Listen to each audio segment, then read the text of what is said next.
మానసికంగా చాలా డిప్రెషన్కి వెళ్ళిపోయాను నేను. ఏం చేస్తున్నాడు దేవుడు? నేను కొట్టుకులాడుతుంటే ఆయన చంకలు కొట్టుకుంటున్నాడా? నేను ఏడుస్తుంటే ఆయన అక్కడ నవ్వుతున్నాడా? ఏం చేస్తున్నాడు దేవుడు? ఆయనకి కళ్ళున్నాయా? ఆయనకి బుద్ధి ఉందా? నా డైరీలు మర్చిపోయాను, గుర్తు చేస్తే తీసుకొచ్చేవాడిని. అప్పుడు నేను రాసుకున్న డైరీలు అన్నీ ఉన్నాయి. మనసా నిద్రపో, మరేమీ తలంచ కదమరిచి నిద్రపో. లోకులు కాకులు అరిచారని, లోకమంతా ఏకమై వచ్చిందని, నీ లోపాలు ఎత్తి చూపారని బాధపడకు, మనసా నిద్రపో అని రాసుకున్న డైరీలు ఇంకా ఉన్నాయి నా దగ్గర. నా మరణానికి ఆహ్వానం పంపాను నేస్తాం, ఇంకా రాలేదేంటి? అలాంటి మాటలు దాని నిండా అయ్యా నిరాశావాదం. అలాంటి టైంలో ఇలాంటి మీటింగ్ జరిగింది ఒకటి. అప్పటికి నేను 7 సార్లు పోయి ఉన్నా. నేను 7 సార్లు పోయేసరికల్లా మా చెల్లి నన్ను దాటుకుని డిగ్రీలోకి వెళ్ళిపోయింది. మా చెల్లి డిగ్రీలో ఉంటే నేను 10th క్లాస్లో ఉన్నా. తట్టుకోలేక నేను వేసుకునే ట్యాబ్లెట్లు 30 మింగేశాను. అంటే అర్థం, ఈ బతుకు అనవసరం నాకు అన్న నిరాశ జీవితం అన్నమాట. అలాంటిది ఆ మీటింగ్లో ఒక ఆయన వచ్చి, కర్ణాటక నుండి వచ్చి దైవజనుడు చెప్తున్నాడు, ఏమన్నా తెలుసా? నీ జీవితాన్ని మార్పు చెందించడానికి ఒక అద్భుతమైన దేవుడి లోకానికి వచ్చాడు. ఆయన వచ్చాడనేది సత్యం. చరిత్రలోనే మనకు తెలుస్తుంది ఆయన వచ్చాడని. ఆయన సర్వాధికారి, తెలుస్తుంది అనేక మంది జీవితాలు. ఆయన నిజంగా సత్యవంతుడు, ఎందుకంటే ఆయన వాక్కు సత్య గ్రంథంలో రాయబడింది. ఆయన్ని గురించిన అనేక వివరాలు ప్రపంచంలో అడిగినా నీకు తెలుస్తుంది. ఆయన సర్వాధికారి అయిన దేవుడు. నీ జీవితం మీద కూడా ఆయనకు అధికారం ఉంది. ఆయనకు నిన్ను నువ్వు లోపరుచుకుంటే కడుపు రగిలిపోయింది నాకు. ఆయన ఏదో రకం ఎన్కౌంటర్ అనుకున్నాను నేను. వెంటనే మీటింగ్ అయిపోయింది, గదిలోకి వెళ్ళాను. ఆయన భోజనం అయిపోయింది, కూర్చున్నాడు. ఇక నేను ఆయనతో ఎన్కౌంటర్ మొదలుపెట్టాను. మొదటి ప్రశ్న, దేవుడికి బుద్ధుందా? అది నేను అడిగిన ప్రశ్న. ఆయన వెంటనే జవాబు చెప్పాడు. అలా అనకూడదు పాల్సాన్. యెషయా 29:16 చదువు. అయ్యో మీరెంత మూర్ఖులు! కుమ్మరికి నీ మంటికి నీ భేదము లేదని ఎంచదగనా?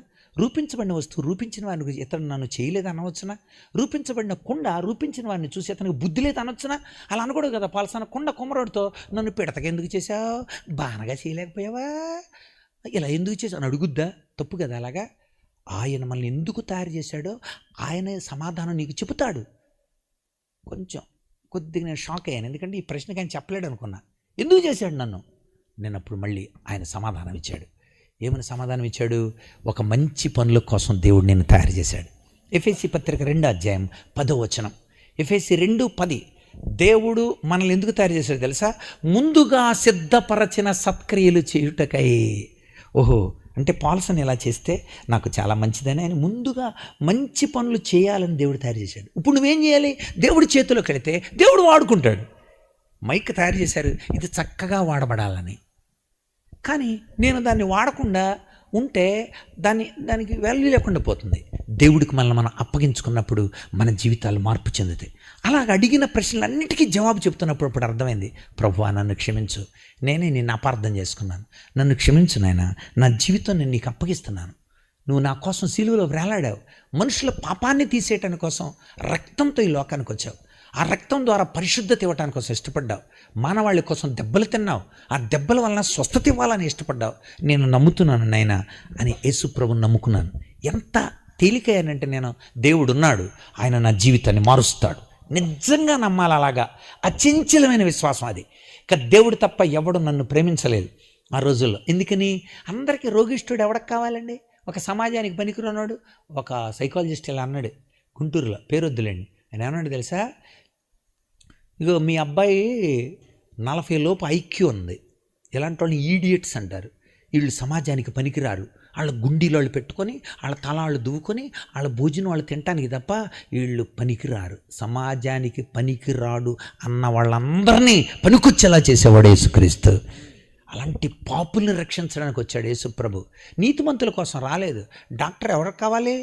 రోగులైన వారికే డాక్టర్ కావాలి. నాకు వద్దు అనుకున్న వాడికి యేసుప్రభు అవసరంలే. ప్రభు నువ్వు తప్ప నన్ను మార్చేవాడు ఎవడు లేడు నాయనా. ఈ అపరాధ భావన నాలో బాధిస్తుంది. దేవుడు ఏం చేస్తాడన్న ఒక నెగిటివ్ ఫోర్స్ నన్ను ఇలా తీసుకెళ్ళిపోతా ఉంది. వాటన్నిటి నుండి విడుదల ఇచ్చిన మహానుభావుడు యేసుక్రీస్తు. చాలా తేలికైంది నేను. ఆ తర్వాత మళ్ళీ సెప్టెంబర్ పరీక్ష రాయటానికి వెళ్ళాను నేను. ఈసారి పాస్ అయింది నేను. ఎంత ఆనందం అంటే 7 సార్లు పోయినోడికే తెలుస్తుంది. మీకేం తెలుస్తుంది? అంత ఆనందం, మహానందం అన్నమాట. ఆ తర్వాత ఇంటర్మీడియట్ నిడదలు జాయిన్ అయ్యాను నేను. నిడదవల్లో సమీశ్వరగూడెంలో ఉంటూ నిడదవలకు వచ్చాను నేను. సీనియర్ ఇంటర్లో ఉండగానే యాన్యువల్ డేకి 3 ప్రైజులు వచ్చినాయి. Debate, essay writing, elocution. ఈ మూడింటికి బుర్ర కావాలి. ఎక్కువ ఆలోచిస్తే జబ్బు వచ్చేసేది నాకు, ఎక్కువ ప్రయాణం చేస్తే జబ్బు వచ్చేసేది. ఆ రోజులో అకార్డింగ్ ప్లే చేసేవాడిని. అకార్డింగ్ ఎన్నోసార్లు పడిపోయాను. గుడివా కలంకలో చచ్చిపోవాల్సిన వాడిని, నరసాపురం అంతర్వేదిలో చచ్చిపోవాల్సిన వాడిని. సో ఇలాంటి ఒక మానసిక దౌర్బల్యుడు ఈ పాల్సన్ అన్న. అలాంటి వాడు 3 ప్రైజులు ఎలా వచ్చినాయి కాలేజీలో? నాకు అర్థమవుతుంది నాలో చాలా మార్పు జరుగుతుందని. దేవానికి చాలా వందనాలు. డిగ్రీ డిఎన్ఆర్ కాలేజీ జాయిన్ అయ్యాను. డిఎన్ఆర్ కాలేజ్ జాయిన్ అయిన తర్వాత సెకండ్ ఇయర్ కల్లా 28 సర్టిఫికెట్లు వచ్చినాయి నాకు. Debate, essay writing, elocution, dramatics, mono action, mime, singing, music అన్నిట్లో ఉన్నాను. నన్ను ఢిల్లీ పంపించారు. నన్ను ఢిల్లీలో 16 యూనివర్సిటీల మీద ఫస్ట్ వచ్చాను నేను.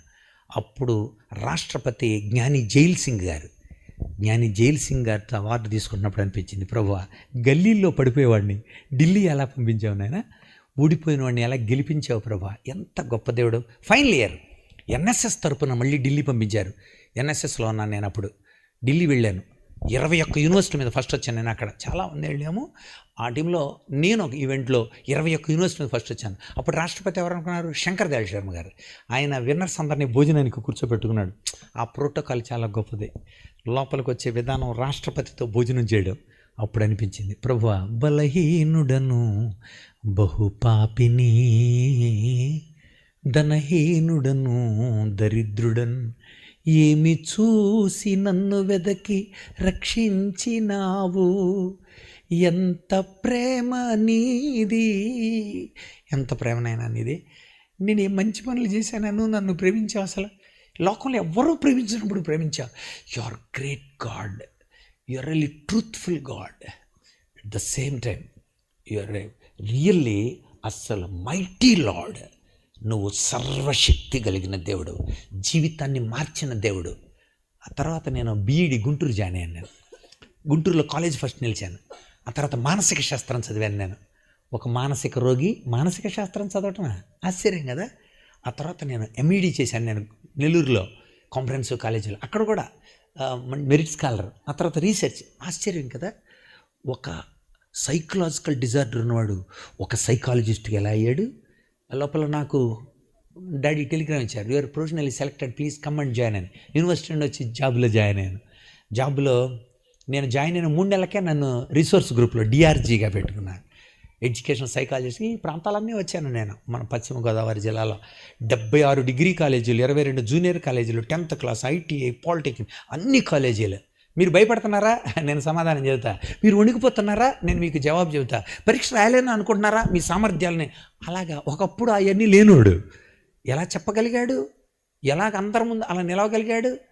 మరి రిసోర్స్ గ్రూప్లో నన్ను నుంచి ఎంత ఆశ్చర్యం అంటే, సమాజం ముందు నిలబడితే నేను పనికిరాని వాడిని, కానీ దేవుడు నన్ను ఎలా నిలబెట్టాడు. అందుకనే సాక్ష్యం చెప్పకుండా ఉండలేను. గత 3 సంవత్సరాల క్రితం నేను నా జాబ్ కూడా రిజైన్ చేశాను. దేవుడు ఇంకా ఎక్కువ విస్తృతంగా నా కోసం పనిచేయాలి. చేస్తా ప్రభువా. నా భార్య నేను ఒక 4 రోజులు ప్రభు సన్నిధానంలో అలా కనిపెట్టాము. దేవుడు మాకు మంచి శుభకరమైన ఆనవాళ్ళు ఇచ్చాడు. వెంటనే దేవుడు నాకు వివాహం, అలెగ్జాండర్ గారని, బుట్టాయిగూడెం అలెగ్జాండర్ గారు వారి యొక్క పెద్ద కుమార్తె, నేను వివాహం చేసుకున్నాను. దేవుడు మా కుటుంబాన్ని ఆశీర్వదించి 2 పిల్లల్ని ఇచ్చాడు. పాప బీడిఎస్ డెంటల్ చదువుతుంది, డెంటల్ ఫైనల్ ఇయర్లో ఉంది. బాబు జైన్ డీమ్డ్ యూనివర్సిటీ బెంగళూరులో డిగ్రీ చదువుతున్నాడు. చిన్న పరిచర్య. నేను గొప్ప ప్రసంగికుడిని రాలా. దేవుడు ఎంత గొప్పోడో సాక్ష్యం చెప్పడానికి వచ్చాను. నా జీవితం అందరికీ తెలుసు. ఒక సంఘటన చెప్పేసి నేను ప్రార్థన చేస్తా. భీమవరం ఎలా మీటింగ్ జరుగుతుంది. ఒక ఆయన అప్పటికే సుమారుగా 6 సార్లు ఫోన్ చేశాడు. పక్కనే 3వ ఇల్లు బాబు, వచ్చి ప్రార్థన చేయని. ఏంటి నేను ఎన్నిసార్లు ఫోన్ చేశాడని వెళ్ళాను. వెళ్తే ఆయన మంచమే పడుకొని ఉన్నాడు. నన్ను ఎవరో గుర్తుపెట్టావు బాబు, నువ్వు 10th చదివినప్పుడు మీ హెడ్ మాస్టర్ని, జేమ్స్ గారిని అన్నాడు. ఆశ్చర్యపడి వెంటనే నేను మాట గుర్తు, రే ఎత్తి రిక్షాలో ఏంటిరా, ఈ రోగిస్టోడికి చాకరీ చేయటం మన పాలేరులు అంటారా, శిఖామణి గారికి చెప్పండి రా, ఈ స్కూల్కి పంపొద్దని చెప్పండి, అటెండెన్స్ చేసేద్దాం అన్న మాస్టర్. నేను అంటున్నాడు, పాల్బాబు నీ చెయ్యి పెట్టి ఒకసారి ప్రార్థన చేయి అన్నాడు. గుండె పగిలిపోయింది. ఏ నోరైతే రోగిష్ఠుడు అందో అదే నోరు చెయ్యి పెట్టి ప్రార్థన చేయమని అన్నప్పుడు అనిపించింది, ప్రభు ఎంత గొప్పోడు నాయన. మనసున్న మంచి దేవా, నీ మనసును నాకిచ్చావా, మనసు మలినమైన నాకై మనిషిగా దిగి వచ్చా. నేనే రాశాది. దానికి అన్న చక్క ట్యూన్ చేసి చివరి వచనం కలిపాడు. నా మదిని కోవెలగా మలచుకోవయా, నా హృదిని రారాజుగా నిలిచిపోవయా. మనసున్న మంచిదే, ఆయన మనసున్న మంచి దేవుడు. ఎస్, అందుకే నన్ను ప్రేమించాడు అని చెప్పకుండా ఉండలేను నేను. ఏంటండి ఆయన చేసిన తప్పు? నా బతుకును మార్చడం ఆయన చేసిన తప్పు. తాగుబోతుల్ని మార్చడం ఆయన చేసిన తప్పు. నువ్వు మార్చలేవు. దేవుని వాక్కు మార్చింది. నేను బైబిల్ కాలేజీలో ఉన్నప్పుడు ఒక ఆయన పంచికట్టుతో వచ్చాడు మా గదిలోకి. డైరెక్టర్ వచ్చి అన్నాడు, ఈరోజు మన కాలేజీలో జాయిన్ అయ్యాడు పౌల్సన్, మీ రూమ్లోనే ఉంటాడు అన్నాడు. ఓకే అన్నాను. డైరెక్టర్ వెళ్ళిపోయిన తర్వాత పంచికట్టు పైన కండవ అన్న, నీ పేరేం పేరు అన్నాను. మోషే అన్నాడు. అన్న ఎక్కడి నుండి వచ్చారు అన్న. నేను నా మిత్రుడు కుమార్ ఇద్దరే ఉన్నాం గదిలో. నేను రాజమండ్రి సెంట్రల్ జైలు నుండి అన్నాడు. కొంచెం గుండె జారింది కిందకి, పైకి నొక్కుకొని అన్నాను, అన్న ఎందుకు వెళ్ళారు రాజమండ్రి సెంట్రల్ జైలుకి అన్నాను. మా సొంత చిన్నాన్ని పొడిచి చంపేశానులే అన్నాడు. ఇప్పుడు మా ఊడికి కూడా జారిపోయింది. అన్న ఇలా గీరుతున్నాడు అంటే ఏంటి అర్థం? సొంత చిన్నాన్నే పొడిచి చంపేసినాడు, మనమేమో అవుతామని. అంటే మోషే అన్న అన్నాడు, తమ్ముడు భయపడకండి, నేను సెంట్రల్ జైల్లో థామస్ ఆచారి గారని ఒక ఆయన అక్కడ మాకు స్వార్థ చెబితే గుండె పగిలేలాగా నేను కన్నీళ్లతో ఏడ్చి యేసుప్రభువు నమ్ముకున్నాను అన్నాడు. అన్నా నువ్వు మారేవా? ఎస్ మారాను తమ్ముడు. నా జీవితాన్ని కూడా మారుస్తాడు ఆయన, నీ జీవితాన్ని కూడా మారుస్తాడు ఆయన. ఒక నరహంతకుడు ఎలా మారాడు? ఆయన వచ్చింది అందుకు, తిరుగుబాటును మాన్పుటకును, పాపమును తీసివేయుటకును, దోషానికి ప్రాయశ్చిత్తం ఆయన పొందటానికి, పరిశుద్ధ స్థలాన్ని మందిరాల్లో పవిత్రపరచడానికి, మనుషుల్ని నీతిమంతులుగా చేసే నీతిని స్థాపించడానికి యేసు ప్రభువు వచ్చాడు. Happy Christmas. ఇదండి ఆయన చేసిన తప్పు.